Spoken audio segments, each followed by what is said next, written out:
From Montana's news leader, this is the MTN 10 o'clock news. Good evening and thanks for joining us tonight. I'm Russ Riesinger. President Trump is in Walter Reed National Military Medical Center tonight, less than a day after he announced that he and the First Lady tested positive for COVID-19.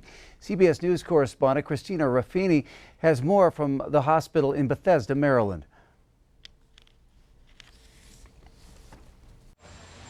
President Trump was flown from the White House to Walter Reed National Military Medical Center on Friday to be treated for the coronavirus. The White House says the president will spend the next few days there out of an abundance of caution. Before he left the White House, the 74-year-old president tweeted a brief video statement. I want to thank everybody for the tremendous support.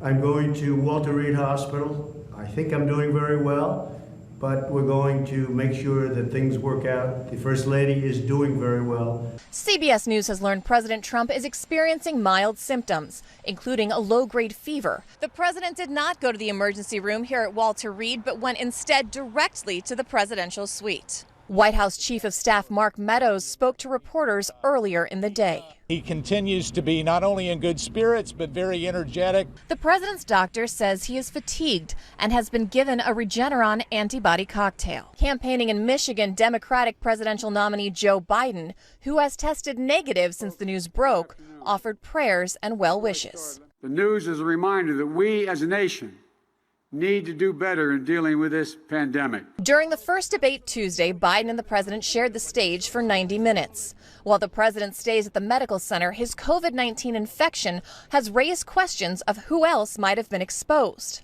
After presidential aide Hope Hicks tested positive on Wednesday, White House officials deemed it safe for President Trump to attend a fundraiser in New Jersey on Thursday.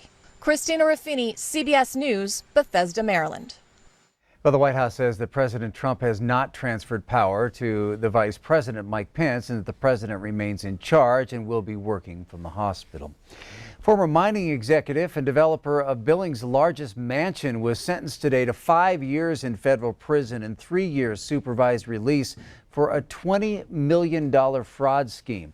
40-year-old Larry Wayne Price Jr. of Billings pleaded guilty to 3 counts of wire fraud, conspiracy to commit money laundering, and making false official statements in December of 2018.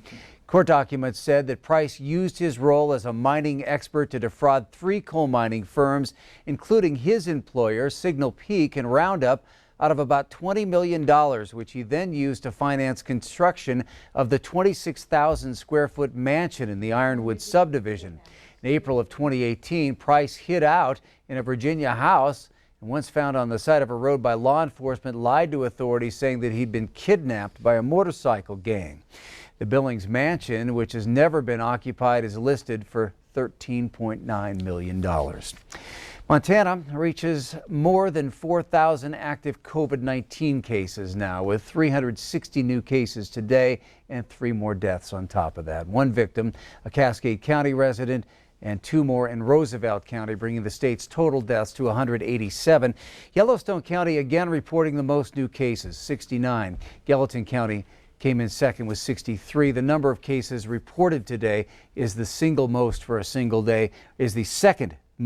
single day, following yesterday's record high of 429 new cases. Well, the rapidly increasing number of new COVID-19 cases in Montana and Wyoming is resulting in more people requiring inpatient hospital care. Billings Clinic is now opening up additional hospital bed space as inpatient volumes surge. St. John's United is helping out by offering a 12-unit building that was vacated in March for situations like this one. Billings Clinic will use rooms at the Powers Cottage for less acute patients, and those being transferred there will not have COVID-19. We've seen a tremendous surge, particularly over the last week. Yesterday, we had over 50 patients that were COVID positive that have been admitted to Billings Clinic.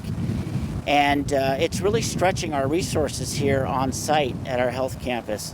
So St. John's offered the opportunity to provide us the housing and the beds, and we're partnering with them, providing our staff to care for those patients.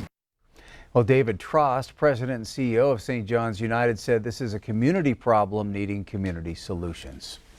All right, turning to Chief Forecaster Bob Mcguire. Bob, it's fall. Those colors are really starting to change, and won't be too long till those leaves start falling. You know, and I have to rake them up at my house, and I can't tell you how many times I'd say, I wish I had $1 for every leaf I raked up. Oh, we don't know how much that would be. Let me show you.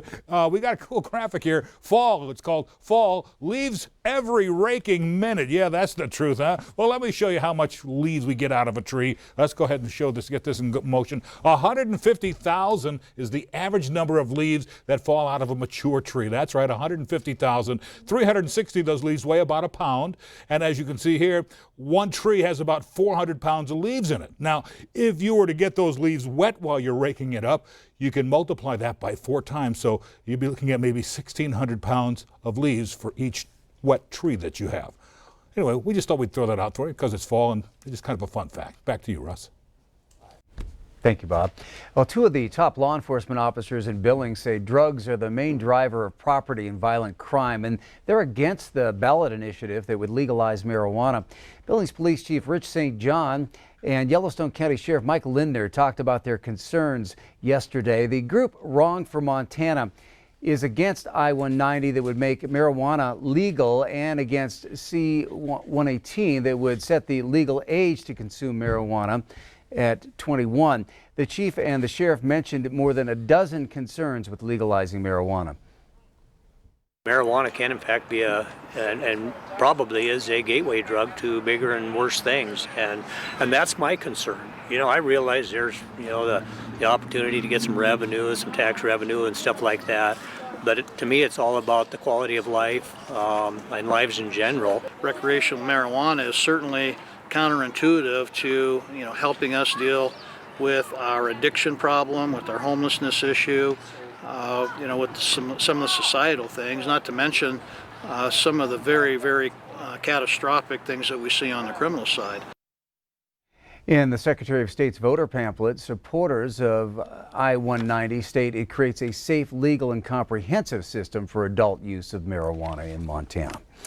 Well, this morning, Senator Steve Daines kicked off his Get Out the Vote campaign with his supporters at his Billings office, spreading the word that Montanans can now cast their ballots.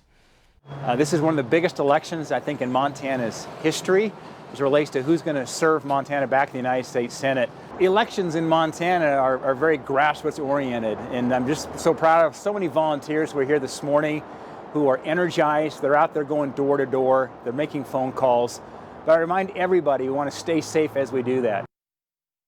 Well, Daines is being challenged by Montana Governor Steve Bullock. He kicks off his campaign this weekend throughout southern Montana with campaign stops in Bozeman, Livingston, Miles City, and Glendive. Early voting got underway today at Metro Park. This means registering to vote and picking up absentee ballots can only be done at the Montana Pavilion, not at the courthouse. The early move to Metro Park was made to ensure election officials and voters would have enough space to socially distance. Ballots can still be dropped off at the courthouse, just not picked up. All mail ballots will be sent out a week from today. Voting at Metro Park will continue through Election Day. Still ahead on the MTN 10 o'clock news here on Q2, Jay Cohn takes us to Colstrip, highlighting a first-time ever visit by the Department of Energy Secretary. And in sports, it's the battle of the unbeatens, Weston Sr. taking to the gridiron tonight. We're going to let you know who remained perfect in just a bit.